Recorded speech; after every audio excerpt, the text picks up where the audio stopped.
Welcome to the Historics vidcast. This week I am joined by Historics classic car specialist James Good and founder of Helm Motorcars, Chedeen Battick. And this week we'll be mainly talking about how we can find your next Jaguar E-Type. We'll talk about how you can build a £500,000 Helm automotive Jaguar, and then we'll go on to talk about some news, and we're going to talk about some cars in the upcoming auction.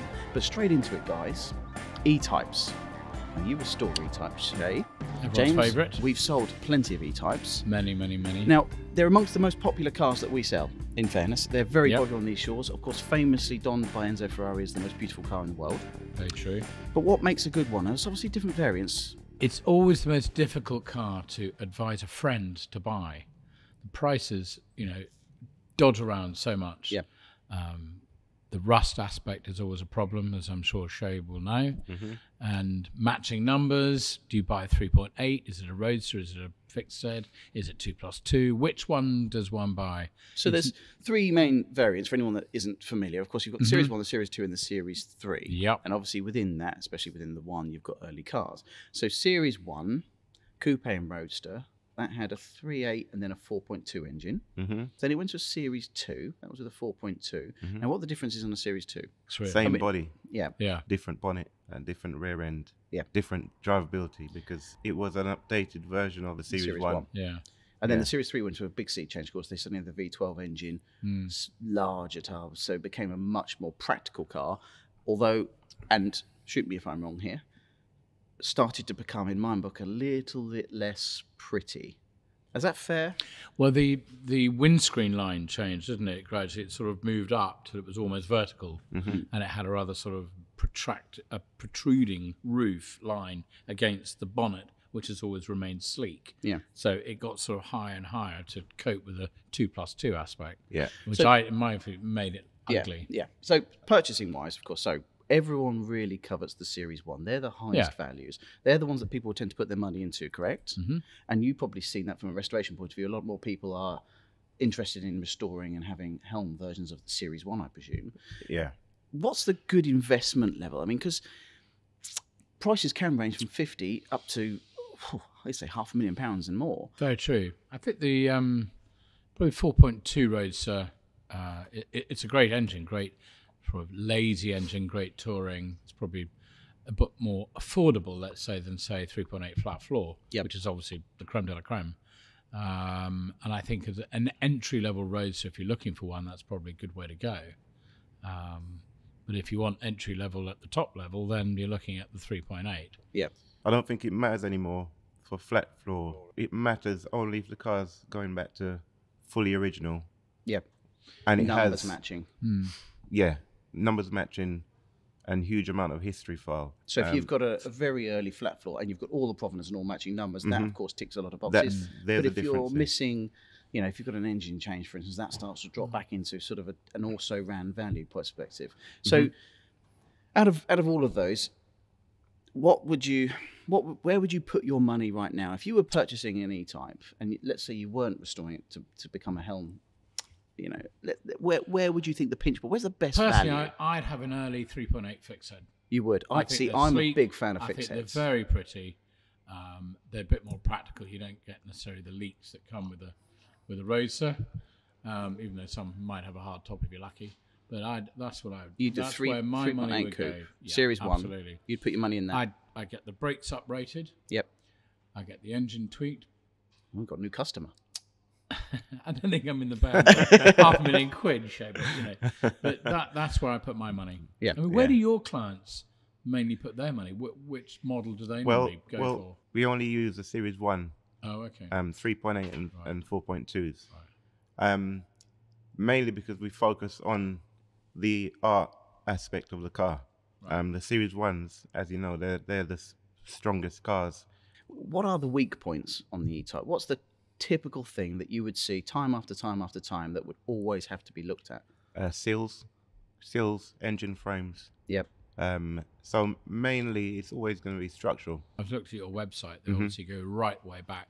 Every part is laid out, scrubbed, retooled, machined or whatever, and then put back together again. Yeah. So we use the original engines. Yeah. And the original drivetrain. but every single component within is uprated, updated, tuned. So it's race tuned on a dyno after the build. So even though it's the original block, original head, etc., the internals are using modern equivalents of what was available then. Do you bore them out? Yes, yeah. So it's 300 bhp. Yeah. Our cars. Right. So they range between 300 and you could spec to 345, 360. But we find that the sweet spot is at 300 bhp with the weight of the car, which is around 1,200 kilograms. When it comes to upgrades, what are the best upgrades for an E-Type? I mean, we talk about power brakes and things like that, but what are the other little snippets that people prefer before you get into your really bespoke, which we'll come to, but all your really bespoke things? What would you suggest anyone should do if they're restoring an E-Type? Right. I think we're in 2022. Yep. Now we've got smart motorways. We've got traffic, and I don't want to break down. Yep. And I'm sure you guys don't want to break down. You know, so it's reliability. Whether you're driving an E-Type dangerous breaking down. Yeah, you don't want to break down. So these cars did not have hazard warning lights. In the 60s, so that's an essential upgrade, I think. Yep. If you're where do you put those? Say on an early fixed set. Well, we integrate them in. We produce our own bespoke wiring harness. Yeah, so we integrate them into the car kind of seamlessly. Otherwise, if you're doing a retrofit, you'd put it under the dash. Yeah.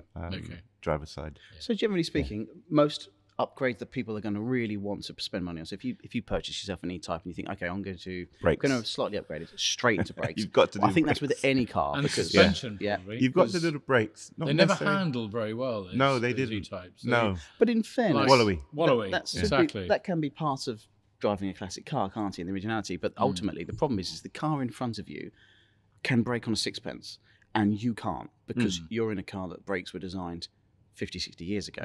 So I always say that that's the first thing with any car, is get a really good set of brakes on it, because you get confidence then in driving. Drum brakes to disc, probably. To that point, actually, the E-Type had pretty good discs all round. Has discs all round. We've got to remember that these cars, if you're buying an E-Type, they're 60 years old plus. Yeah. So the wallowy handling and crappy braking, etc., and not cooling properly, so you're going to overheat. Yep. You will. The essential upgrades are the cooling systems. Yep. The brakes, and your bushes. You'll be able to use your car without thinking. You won't be able to stop. You're going to be all over the place. Yes, you might get round the corner rather than not. Yeah, you'll be able to enjoy your car rather than thinking this is how it was, because this is not how it was. It's 60 years on. Yeah. Probably building them now. Yeah. Like Jaguar wanted to build them back in the day, but couldn't. Yes. Yeah, it wouldn't have been possible because we're using the materials that's available now, which is far more superior than could have been then. Let's talk a little bit about Helm, because that's why I've got you here today. I've seen this car. I remember when you started it. I've had a quick test in it. It's absolutely stunning. Now, if you haven't seen it, go online. What's the website, Shay? HelmMotorcars.co.uk. So you must go online and have a look at it, because it just gives you an indication of the art that goes into it. But ultimately, until you get it up close, it's difficult to see. But how did it come about? How I've known you to restore E-Types for quite a while, but what made you want to do something so bespoke, so one-off? It's the passion of always wanting to make the car that I've always seen or viewed as a piece of art, something that you could put on your wall, but actually you could drive. It's the passion of trying to get this car the best that it could be. Because I've always, we've restored cars over the years, like many other restorers could do, to the top level. Yeah. And I've always found that everyone could do that. It's fine. You could put the original vinyl back, or the you can make it original, but everyone could do original. We could go back to how it was. But how about we make my E-Type, my car, that I haven't got to say that's how it was made in the 60s. So what was the thought process? Because of course you could have done. I mean, you could have done what Eagle did, for instance, and you completely recreate a car. It's no longer really an original E-Type, but you've decided to very cleverly, I think, you still work and retain the original E-Type. It's still a genuine 1960 something E-Type with all its original provenance. Yeah. Was it a conscious decision to do that? Very much so. I mean, because there must be limitations that frustrate you. You think, if we just didn't have this, we could just go that one step further. Yeah, I mean, Eagle, we have great respect for these guys and their work and so on. I didn't want to create something that's already out there. Yep. I wanted to enhance something and make it what I think it truly should have been. It's bespoke to every customer. How many are being made? There'll only be 20 cars. So only be 20 people that can own one of these. Yes. And no two cars are the same. No two cars are the same. So if I come into, I've won the lottery and I want to have a Helm Jaguar. How far can I go with my design? What if I said to you, I want heating and cooling seats? Can it be done? Easily. Oh, okay. What else could we have? You could have a full aluminium car. Really? Yes, full aluminium tub. Which on the original cars have never been done. So we were able to do that. Yep. Different suspension configurations. What happens after the 20 that you built? That's a... He retires. It's a no. No. This isn't about it was never about the funds.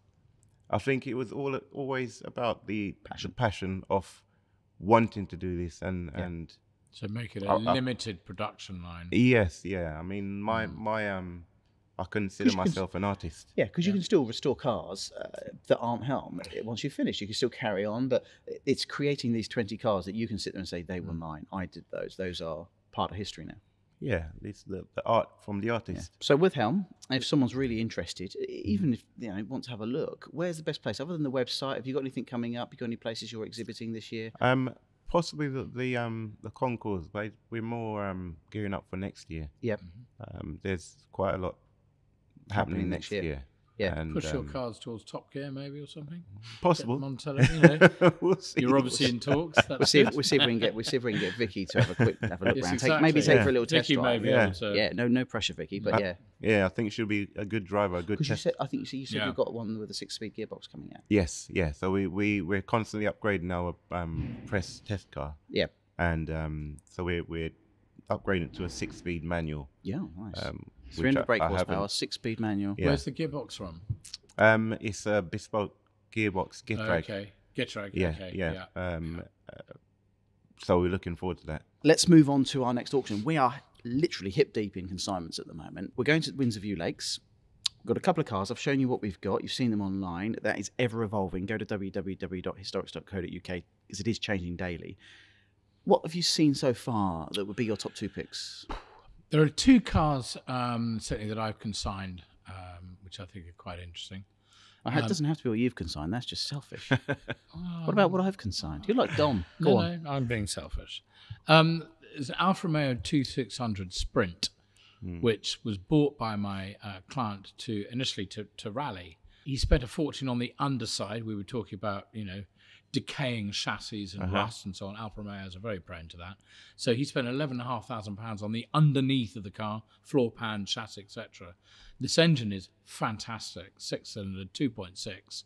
The interior is its original leather interior, is lovely patina on the outside. It's a very pretty, sleek car. These are great. You're selling it to me. Well, maybe Helm could get involved with Alfa Romeos. You never know. After the 20, you could maybe start with number 1s, an Alfa. That's an interesting car. The other one is a 964 turbo Porsche. Oh. Now, that is a beast. They're quite a wolf in sheep's clothing. They don't look like much, really. A few flared arches, a flashy wheel maybe. But it's left-hand drive. Doesn't really matter. But the performance is shattering. Yeah, it's terrific, and it would still knock the socks off a lot of modern cars today. Very cool. Flash guy in his Lamborghini. What's your estimate on the 964? Because they are such good news. It's going to be circa 140,000. That's about so right, in the States they're selling for about $160 to $180. So over here, Europe, they can be anything from 130 up to 160, 170. So we're about mid-mark. Very good condition. It's lovely. So you've had a quick it's an interesting car. What do you think? You had a quick look through this morning? Yeah, I did. And what did you turn up in this morning? What car are you driving? What's your daily driver this morning? A DV9. Oh, nice. Manual. Oh, Yeah. And a drop head. Yeah. Oh, there you Yeah. go. Show So I've seen the 2 DV9s. Yeah. They have. I think they're great value. For Yeah. They money are. now. I mean, just for the engine alone, I Yeah. just think there's. Look, it's an sound. Aston It's a Martin. V12. Most people dream of having those, Yeah. but you can buy one second hand for probably cheaper than a brand new Golf. It's incredible. Yeah. And you get a lot of And, car for the when money. we talk They're about great. cars and engines, Terrific. when I was up at the Savile Row Concourse 2 days ago. A friend of mine took me there, and he's got a Mercedes C63, the one with the big 6.3 litre V8. Mm-hmm. And it was one of those things we said, it's the engine. It's all about the engine. And there are certain cars Mm-hmm. with certain engines, the old Alfa Romeo V6, that Aston Martin V12. It's worth it for the engine. It's and worth then it. it's a pretty car. Yeah. And you go right the way to the other spectrum, and we've got a couple of fire engines, I think. So there is something. Not very sure about their weird. engines, but you ought to put something out. But yeah, they're lovely cars. I think they're circa So- £35,000. That's Yeah, lots yeah, of cars. yeah. And we got a Volante and a coupe. Yeah. Yeah. So they're fantastic news. I've got a couple I wanted to highlight. Actually, we've got a really low mileage Ford Focus RS. The slightly later one, I think, what series it is now, 2,600 miles from new. With big exhausts. They Drain came pipes. with big exhausts from new. So that's incredibly good news in that really Got vivid an RS green. 2000 as well. Oh yes, That's vivid yeah. green. So there's a couple of An these original Fords. Escort RS 2000. They're all hot. As we know, Hot the trot Fords at the are moment. very good Hot Fords. Fords. Yeah. It's a matching. It's an original car. Yeah. The interior is not the original. You see how he's Nonetheless. hijacking, Mike? He's hijacking, Mike. It's unbelievable. You know, it's a much more of a classic. Oh, 2000. yes. We all know you're old. Yeah. And the other one I went and saw this yesterday, actually, so I'm going to just shoehorn it in. I saw an absolutely peach of a Mercedes 280 SE, 3.5 litre drop head. It was stunning. It's in that deep green with like a biscuit interior. Beautiful. The chap's owned it colour's since the hood? 2011. It's in a beige hood, so it's had that lovely. contrast. Yeah. very Stunning, nice. stunning car. They're incredibly good news. They're very rare. He's had it for Find a good 11 one. years, travelled around, and he's same sort of thing. He's had his fun. He wants to sell it, but that is beautiful. That will probably go onto our Instagram account before it gets to our website. So if you ever want to know that, go to @Historics at our Instagram or our social media. We quite often get our details up there quick as we run around before we get onto the website. But so keep an eye on both of those. But some stunning cars coming in. There will be 160 to 80 lots at least at Windsor View Lakes. That's on the 16th of July. So plenty to see, plenty to come and have a look at. Be a Shay great will be day there. out. We've been lucky. Shay will with be the down there trying to buy some E-types from us to convert into something. So, Plenty to so choose news-wise, from. I went to Savile Row at the concourse the other Yep. day. That was interesting. Goodwood's coming up. Has anyone got tickets? I'm too busy. I can't go. No, I can't go this year, Oh, sadly. it's a shame. I went last year. yeah. I'll possibly try and get to the revival later in the year if I can stitch someone up with some free tickets. Yeah, they've always got a good lineup every year. But It's fabulous. The so- place. isn't Yeah, it? the Bonham sale Yeah, looks nice. stunning. Actually, I looked at the Yeah, Bonham's yeah. auction catalogue. I mean, the Sadly, have market's to say very there's a good. The market, it's shown. The litmus test is every auction house has a different story, Mhm. and the litmus test has already been proven this year with results, Yep. Both in Europe Mhm. and here. So I think we're all very happy where we are at the Yeah, moment. It's a of course, comfortable place to because be. Monaco was good for everyone as well. Yeah, I mean, whatever else is going on around us, everybody still wants to buy toys. So There'll always be boys and there'll always be toys. that's right, and ladies too Yeah. with their toys. So Yes. Yes. yeah, they enjoy it. Yeah, just quickly, because James is not into his Formula One at all. Vicky normally is the only person who wants to talk to me. Do you like Formula One? I do. Oh, I have to bin that section completely. Yeah, maybe Ah. maybe you do. They still have Mercedes still haven't got going. The No, topic it's at the not. moment with Formula One is the porpoising of the Yes, cars, yep. which is causing back pain and problems with the drivers because it's banging, bang. I know, and bang. you just think but this that sort of thing is the big argument I think came out of the last Grand Prix at Azerbaijan was that Mercedes were thinking, well, can't we just all sort it out? And I said, well, no, you can just raise the ride height and Exactly. be slower. Oh, we don't want to do that though. We're Mercedes. I did find that quite. Well, the quite funny. FIA are in talks at the moment with the driver. But the saddest thing is, and I think this, and I'm a bit of a Hamilton fan. I didn't used to be, but the saddest thing is we've only had one season of Hamilton and Verstappen, and I thought that was going to be a 3-4 seasons of just absolute head-to-head best drivers I've seen in 20 years. Well, Leclerc's not doing that badly. With what happened last season. Yeah, but you want Yeah. it again, don't you? Yeah. That's the drama you Well, want. don't forget Charles Leclerc and Verstappen were competing against each other in karting and through the ranks. I don't fancy Leclerc. A fiery Frenchman Come on. He's not really, Great. He's not really French. He's not really French. He hides away in Monaco. Well, in Monegasque, either way. They're not fiery at all. Français. It's the same thing. No problem. And of course, the other thing on the news is plumbing petrol type. Are you going to make an electric Helm? Because at the moment, it seems the only way we're going to get around. No, that would be dull. Yeah. No, not the way. But the petrol prices Tesla would be Helm not for us. Yeah, not for us at the moment. So that's all the news. What I'm going to do now, and I must hide this because I know James does like a bit of a cheat. Let's have a little bit of a quiz. We've been all about Jaguar today. So we're going to go through a Jaguar themed quiz, which I will profess to have stolen from the internet.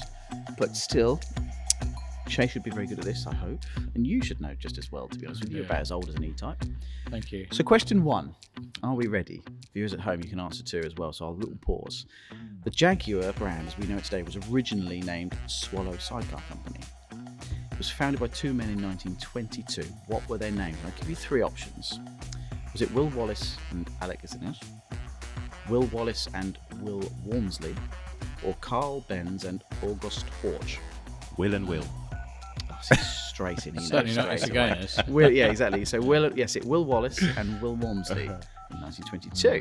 So 1 point to Shay. This should be a team game actually. So if you can one of you gets it, then you get the point. Otherwise, I get the point. You get to make the tea. Again. So question 2. The SS Jaguar 2.5 saloon was the first car to actually don Jaguar namesake. So it was launched as Swallow Sidecar and the Jaguar named to SS Jaguar 2.5.